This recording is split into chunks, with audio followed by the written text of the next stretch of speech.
as meat from a cow, a term that in 2026, I'm sure we're all familiar with by now. We see examples of said beef everywhere throughout our day-to-day life, all the way from the Chick-fil-A cow to Twitter spaces to presidential elections. You can't escape it, and beef is a part of everyone's day-to-day life, whether you want to participate in it or not. And speaking of that participation aspect of it, in order for a beef to be beef, both sides have to be engaged. And both sides have to be aware and willing to take part and commence in such verbal, physical, and sometimes mental.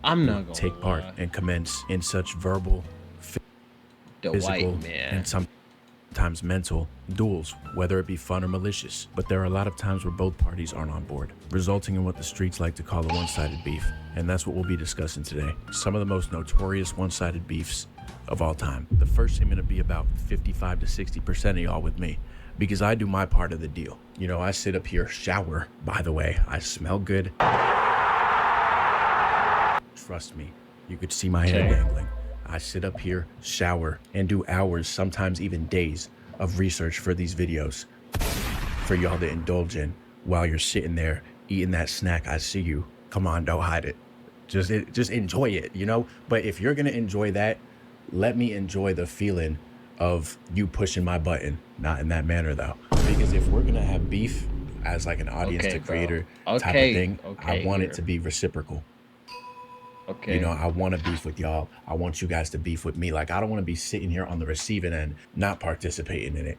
Does that make sense? But no, so I wanted to start with, I'd say, a pretty iconic one-sided beef. And there are some that I feel like a lot of y'all are going to be obvious. Like, for example, like a Goku Vegeta.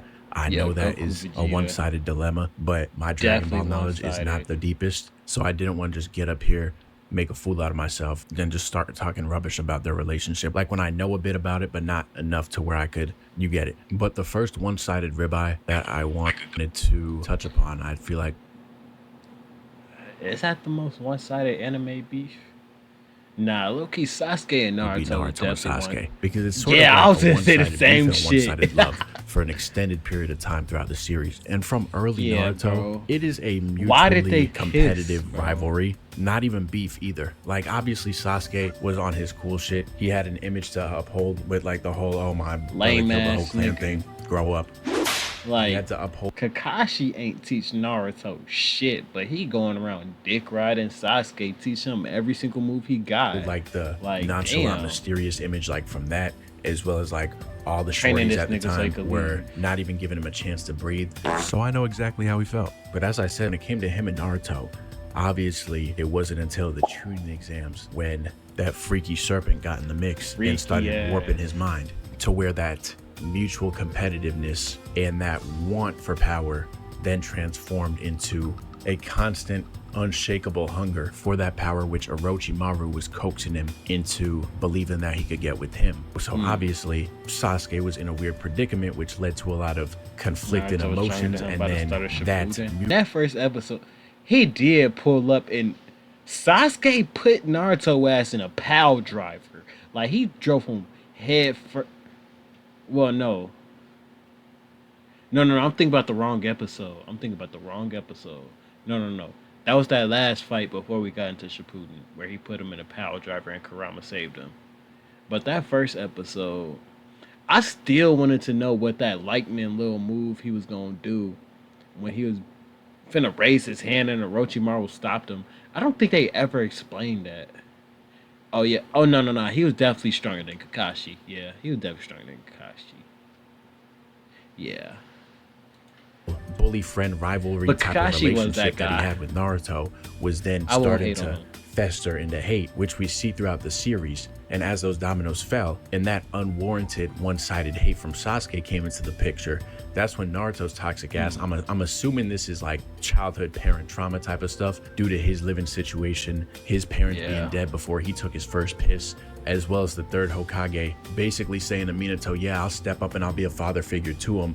And the moment baby Naruto got home from the hospital, or should I say the battle against the nine-tailed fox, The third Hokage gave him the keys to the apartment, a Costco pallet's worth of Maruchan ramen, and said, "Lil nigga, you're him, you got this." So he's had a toxic perspective on love from the get-go. So Sasuke, obviously having that established relationship with him beforehand, and then just going rogue, jumping ship in the way he did, and using all of those potty words like "I hate you, Naruto," this, and that. I feel like that probably had Naruto's love for him charged up even more the more negligent Sasuke was towards him, resulting in Sasuke having this one-sided sirloin towards Naruto because he was just upset that Naruto was growing in strength at a rapid pace, and Naruto on the other end of things just loving the chase. So he was just as toxic low-key, and Sasuke was doing everything in his power we see throughout the series to have this nigga Naruto build up even an ounce of hate for him, and the fact that he wasn't was just making him even more pissed. But there's no move in anime that I know of that could beat the power of friendship, so they ultimately ended up squashing the beef and being friends at the end of the day, as we all know. But next I wanted to touch upon the reason why I even made this video in the first place, lose the arm because I feel like this was one of the most ludicrous displays. This nigga fucking weirdo. I ain't even gonna lie. Like, it's my birthday and I just saved the world and you over here trying to fight me to the death. You punch your girl in the heart. Like, what is up, bro? Nigga straight weirdo. Of one-sided beef I've seen with my own. This nigga was just emo and mad for no fucking reason. They should have both died. Two hazelnut, 6'4" eyes in real time, being Victor Wet Bananas versus Chet Holmgren. I feel like Chet, yeah. Every single time when BC Chet, he goes it's crazy. The first time I've ever seen, and it might be the first case of it, where we saw a new, young and spry player give up on his hoop dreams after already accomplishing them. I really cannot recall a time that I have seen on the basketball court just so much urge and need. Like, this wasn't a want from Victor. He needed Chet to suffer. That's the scary part about it. Looking back on it, I feel like that was more important to him than winning this championship. From Wimby, unbelievable. This is what you want to see, a young team. And on paper, it feels like if I was in one of their shoes, it's kind of obvious. I miss the playoffs now. Is that a rivalry would be brewing between us, and that it would be there carried into the league, and that we would have these duels for years to come. But it was clearly evident early on that Chet wasn't participating in said antics. So it's like, given that he's approaching it in that way, you would expect the beef that was honestly birthed from the public chatter to just fizzle out in due time. But with the way Wemby has approached this, it has somehow evolved from a beef with Chet Holmgren to a torturing of him. And I believe it's going to be on some Jigsaw shit where this is not going to stop. You know how there's like 11 Jigsaw movies?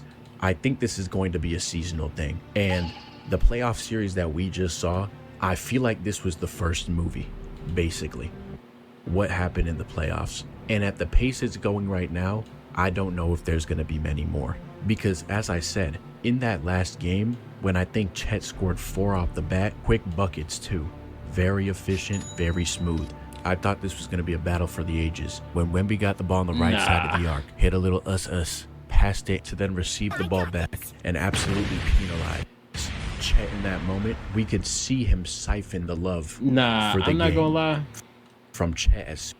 I loved seeing like that Wemby just care that fucking much about anything, bro. He'll cry over the smallest shit, bro. I fucking love that, bro. I'm tired of the nonchalant acts, bro. Yeah, him saying that happened, and it's like with the way he attacked that rim off the cut, you would have thought Chet slept with his girl and had a kid with her. Because peep the facials. I mean, what is that? Still thinking about the tournament. The tournament from when he was 16.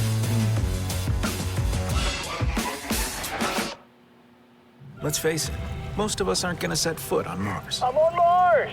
It's freezing. I'm gonna go back. Chet beat him back in 2021, because that's realistically where it all started. That's where it got personal. Yeah, that's crazy. This voice line Wemby said after the game, "Just thinking about it makes my jaw clench." Wembenyama said, "It's a regret, an unfilled hole inside me that I have to fix." I think I said this same bar back during prime Overwatch when I missed getting into Masters by like 4 SR and never recovered, plummeted to gold, and I've been back there ever since. You read that quote without any context, and you'd assume it's a Batman villain explaining the reasons why he has to take Batman off the Earth, because when they were a kid, Batman was fighting some other evildoer and their parents were caught in the crossfire, so now they became a villain. Like, that's the type of shit that it sounds like. But instead, we're talking about an under 19 basketball tournament that had no impact on either of their professional careers, because both of them were already league bound, guaranteed. And that's where the difference lied between the both of them, because Chet was aware of that. The only guarantee in Wemby's head, though, was retaliation. He wasn't even focused on the NBA. If Chet decided to steer his career path in a different direction and become a Walmart manager, guess who'd be managing the Target across the street? Because the way Wemby approaches it, it's like he has to get revenge for this nigga's existence. Like, your existence is a diss to me. Guard up so I can pull this shit from the logo in your mouth. Green Giant. And it's like, I'm not an NBA player. I chose not to go, so I can't say and describe fully how Chet feels in this moment. You know, I can't. I don't. I'm not in his position. I don't understand the weight of the media and the weight of people's criticisms and scrutiny. Did you feel at any point that you almost went out of your way to like not make it about you and playoff career low? I agree you had before. I mean, at the end of the day, it's really about the fact that Wemby's my dada, and he fed me a bottle of milk out there on the basketball court today while rocking me to Betty Bye. Nor do I know the weight of a he literally sounded like he was gonna cry in freak of nature thrashing down on my head top with the intent to take me off this planet. I don't know those feelings, but I'm just judging it off of my semi-professional play myself. When I'm at the court doing what I gotta do, even if I'm ever up against an opponent who is giving me a lot of trouble, but is like my defensive and offensive assignment on the court, I still never back down from it. Because to me, it's like, you're only human. I can get one up on you, whether it be from me catching you quick off a first step and pulling it up, or just socking you in your fucking mouth.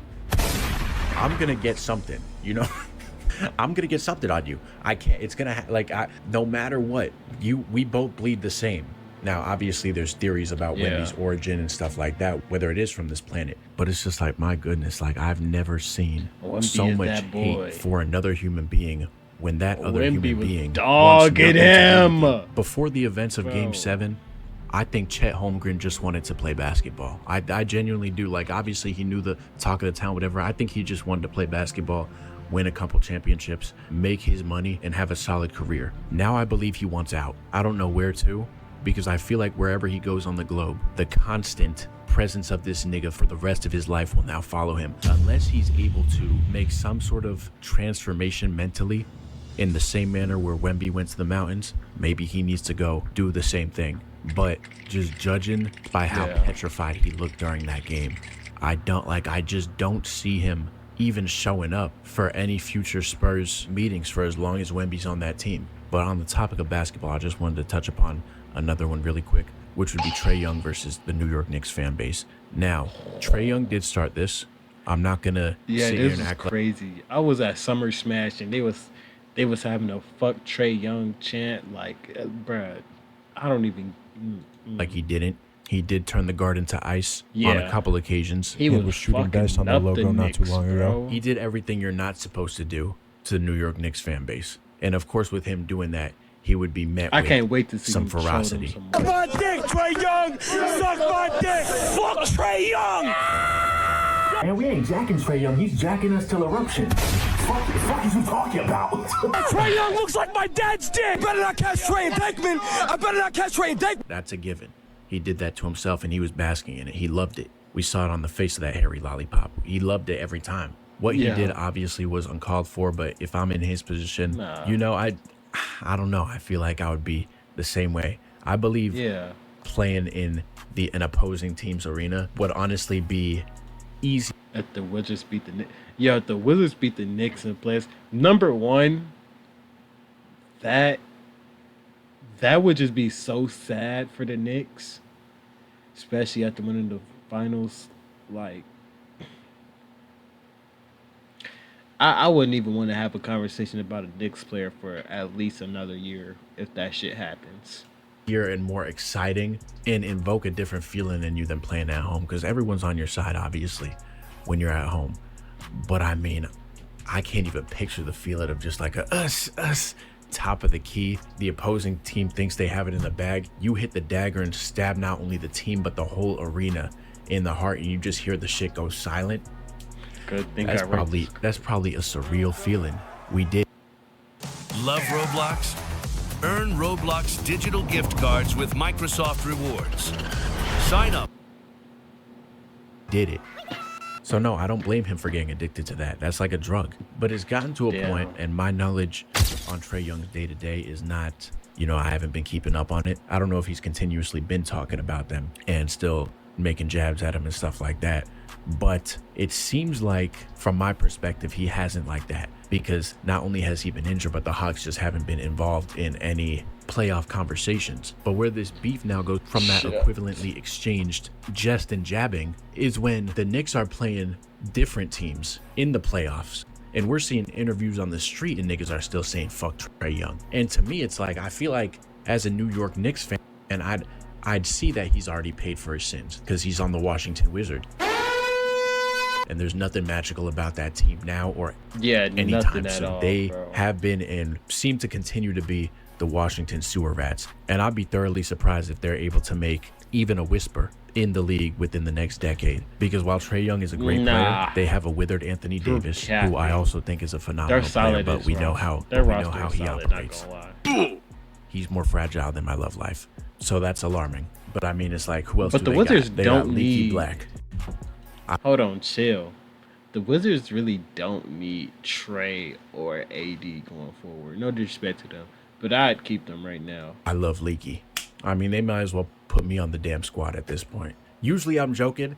This time I think I'd be able to hang. Unfortunately, if Wemby did never end up winning the chip, that would be a disappointment. Unfortunately, no matter how good he is, he can win as many MVPs as he wants, or Defensive Player of the Years. Because I could definitely see him win at like 3 Defensive Player of the Years in his career. I don't see nobody in NBA really competing with him when it comes to defense right now. Like, he definitely taking home some Defensive Player of the Years. Genuinely. And shout out to those boys, Alex Sarr, Kaishan George, Trey Johnson, Justin Champagne Poppy, Bilal Coulibaly. I know he's solid. They have basketball players. You know what I'm saying? But it's like, that team is so ass, I don't even know if they have a fan base. I feel like you offer a citizen of Washington a large McDonald's meal or a Washington Wizards ticket, 9 times out of 10 they're taking the meal. And I don't blame them, nigga, because I do the same 100%. So yeah, no, like, it's like, I just feel like he's taken enough punishment, so there's no reason for this animosity to still be present. It's like they completely skipped over Halliburton, even though I feel like he caused them more anguish. I'm on point today with the vote. Wait, hold the hell on. Am I really doing this right now? That was good. Yeah, I liked that. I don't pull that one out often. But I feel like he's caused them more anguish and sleepless nights than a Trae Young would. I'm not a New York native. I don't understand the full emotional scope of things. But just judging from the outside looking in, I feel like maybe we should close the lid on that, unless he starts acting up in a Washington Wizards jersey. If that ends up being the case, if Trae Young has the audacity to pull up to Madison Square Garden while being on the Wizards and acting the way he was while he was on the Hawks, I wouldn't blame any Knicks fan if they didn't want Trae Young to become Trae Old. That'd be crazy if Trae Young ended up on the Knicks. Not that one, okay. No. I'm sure it's been said before. That'd be a redemption arc. I don't know why I'm laughing at that. I'm sure Knicks fan wouldn't want Trae Young to become Trae Old. No, that's kind of good. No, I'm sure I would blame Knicks fan if they didn't want Trae Young to become Trae Old. Yeah, no, that's gonna stick. Yeah, bro. So Trae Old. Yeah, bro. This is not good. Holy shit, 2 for 2. So seriously, I would have blamed y'all, because him doing that in a Wizards jersey is disrespectful to the game itself. Yeah. But yeah, so that's that. But to move from the topic of basketball back into the fictional space, another one I want to touch upon briefly, Mr. Turner and Dinkelberg. You know, and I'm not up to speed on Odd Parents lore, but I'm almost positive from what I remember, he deadass just hates on the Dink because he's got more motion than him. Cloudy with a chance of rain. This can only be the work of... Morning, Turner. Dinkelberg. It's one of the most iconic one-sided beefs in all of television, because it would be on some shit where Mr. Turner stubs his toe, Dingleberry Wife cheats on him. And maybe this one was possible. Dinkelberg. And if I was Dinkelberg, I would have done everything in my power to try and wreck that relationship with Mr. Turner and Mrs. Turner. 'Cause my goodness, he was something special. And I'll get to her when I talk about the best cougars in fiction. That's a video I thought of the other day, and that will be happening. So that'll be a good one. I may have to wear like armor, a suit of armor or something for that one, because that's going to be intense on the body. But no, seriously, I got not much more to say about it. I just wanted it to be mentioned because it was that iconic and that absurd that I couldn't not bring it up. But no, yeah, so there was that one. And next up we have Saitama versus Speedo Sonic. Now obviously we already know how Saitama's character operates in general, and he's already got that pre-existing gag to him. So this guy didn't stand a chance from the jump and became the gag to the gag. Because in our first meeting with him, I think he was reverse jumping a group of bald brothers. I don't remember their significance and if they had any relation to Saitama. But all I know is that he was working them until we saw Saitama pull up. So SOS immediately aggroes onto him. And if you've seen the show, you know how that went. Saitama was tracking him the whole time. He tries bringing down a kick from the heavens on his bald scalp to where Saitama mildly knuckles his gooch. And obviously, being on the receiving end of that undercarriage gooch area impact, I'm sure to SOS that felt like a Ford F-150 ramming into his shit. And he was out for the count. To where he says, "I'll get my revenge." Saitama's like, "Train harder." And then we see throughout the duration of the story him just trying to antagonize Saitama and him humbling him time and time again. And I think Genos even got in on the fun too. That one I feel like is one of the most heavily weighted one-sided beefs in all of anime, for sure. Because it's just like there's no chance he'll ever get the reciprocation on Saitama's end to where they could run a genuine fade, and he's always just going to be chasing that feeling of trying to beat him. And maybe that isn't the case in the manga, but obviously with the way the anime was panning out, I don't know if we'll be seeing. A 3-topping large for just $10 at Pizza Hut. That's a big deal. Dine in, delivery, or carry out. I felt stuck, and I wanted more for myself. I always wanted to help kids, and some days, getting older, it's just like I need to kind of focus and lock in on just taking that serious. Just want to do better for myself, wanting to grow. Be seeing that anytime soon, or even ever. But no, on to the next one. Another obvious one too. I feel like would have to be Orochimaru of soccer, Itoshi Rin, and his one-sided beef with his elder. Hold up.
Oh, brother. I'm trying to remember what of Blue Lock. Did I watch season 2? I'm trying to remember if I watched season 2 or not.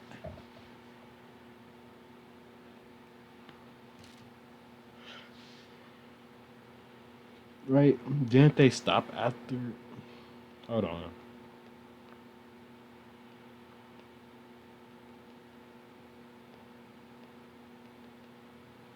I need to look up how many seasons there are.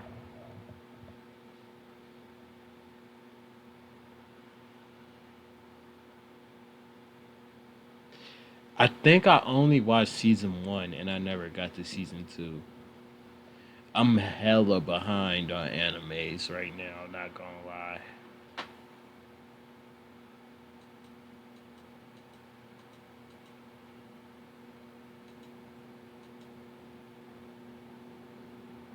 But the first season was pretty good though. But I still need to watch the second season. I heard a lot of people like clowning it because the animation wasn't like that or something like that, or the animation was that good.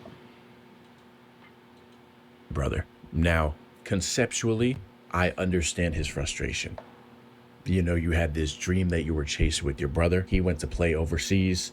He comes back talking about these niggas are different over here. I stand no chance against them. Let's just call that dream dead of being the best midfielder and best striker, because it's not happening. The competition is just way too good. So as a little brother who looks up, who's looking up to that, you know, I can get that. But for that hatred and hunger to accumulate to a point in your body to where it starts causing physical reactions to your anatomy, such as slobbering on the national stage, that's what I'm thinking.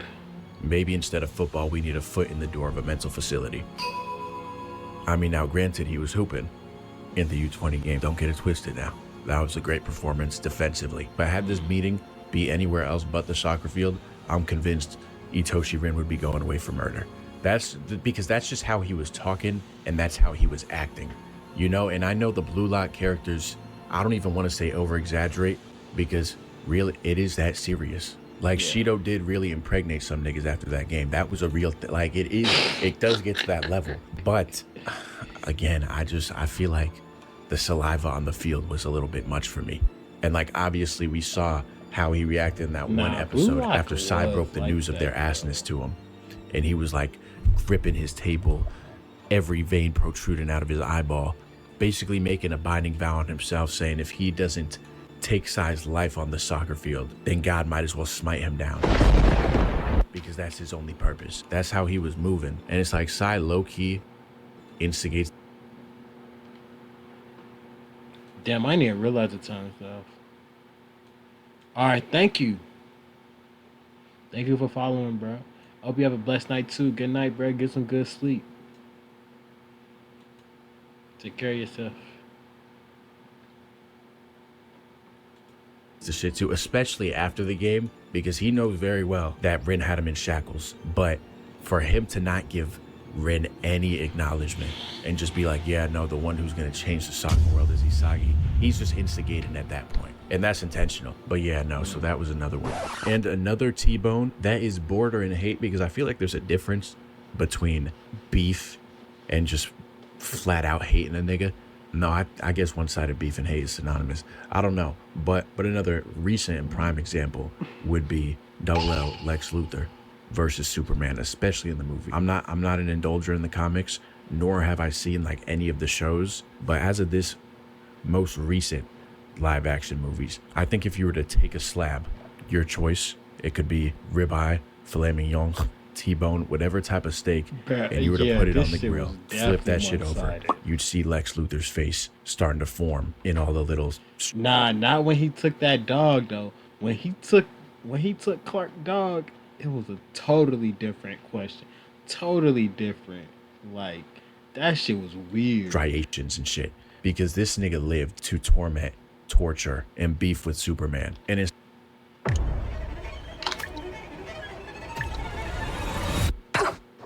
Dead burn. There's so much data. We'll be building models all night. Nope. I'm using Saspaya to build models and make decisions. We're done. So you don't want these 15 pizzas? Nobody said that. The pizzas stay. This is their home now. From data to ta-da, Saspaya. And it's not like Superman did anything to him, at least to my knowledge.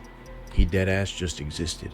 He was doing everything in his power to ruin his image via the monkeys that he had in the pocket dimension with their Twitter fingers. Katie was probably in the mix too, and had those niggas on payroll that is just to crazy. hate Superman. That was like his version of generating passive income, but he was accumulating his riches mentally. Then we obviously see him create. I wonder if the monkeys had a blue check or not. Spoilers, but we see him create a clone of Superman using like a strand of hair, so I don't remember, just to beat his own ass. That shit damn near served as entertainment to him.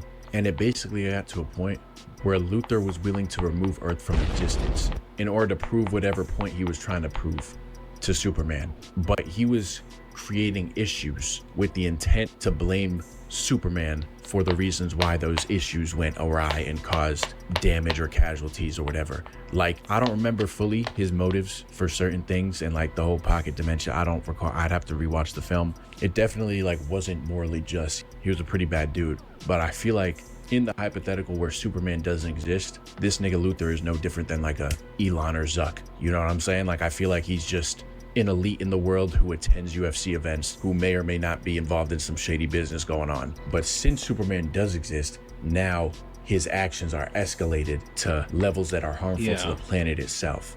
Those are the lengths he will go to just to suppress and silence this nigga. So seeing that on the big screen, it was something special. Like when Luthor was 1Aing, I deadass have never in any show, movie, any piece of media, I have never seen someone be so engaged and turned up at the sight of their ops head being bashed in. But no, to move away from the fictional world. Bro, he was such a good Lex Luthor, bro. I have such high hopes for this Superman, bro. I hope this continues. I hope this keeps going, man. Again, I did mention UFC briefly, and speaking of that, I feel like another one-sided scuffle would have to be Michael Chandler versus the concept of winning. But am I only bringing this up because my favorite fighter not only made him look silly out there on the White House lawn, but then proposed to his beautiful, lovely wife after winning and is going to take over the lightweight division? That's exactly why I'm bringing it up. But taking a look at Chandler's track record, it's like he could do everything but win. And I thoroughly enjoy him just as like a personality. I think he seems like a really cool dude in general. But every fight I've seen of him, it seems like he has the strength, he has the skill set, and he has the ability to win as well as go to war with these high-level elite killers. But then he could just never get the job done, and whether it be him gassing out. Damn, it's like he's good, but he's just not good enough. Or just making silly blunders. It's just like he can never get over that hump. Every fight he's in, I always think he has the potential to do something special and get his hand raised. Yesterday was out of the question, though. If I was him, I would look into and thoroughly think about beating Dana White's ass, because he was basically setting Chandler up to lose his life. Because when you get in the oct, that's slang for it. Because when you get in the oct with Roof, I mean, typically you're not going back to your family looking the same. And it was just a miraculous performance. He really is something. Like, he is good, man. But back to Chandler. So him versus winning, that doesn't really happen. Wait. But another one, I mean, you could wait, please show that again. Typically you're not going back to your family looking the same. And it was just a miraculous performance. He really is something. Like, he is good, man. But back to Chandler. So him versus winning, that doesn't really happen. But another one, I mean, you could say is kind of a one-sided beef, is him versus, because obviously Conor was supposed to fight him at some point, and then I think that fight fell through and he's called him out like 7 times just to get matched up with a nigga who stylistically to a degree mimics Conor, just to get dismantled by him. I mean, he's had it rough. He's had it rough. Dare I say he's had it roughy. I'm sure there's a bunch more, but I think I got my point across and I went on a couple tangents, so I don't want to make this too long, but I appreciate it. The most one-sided beef is still definitely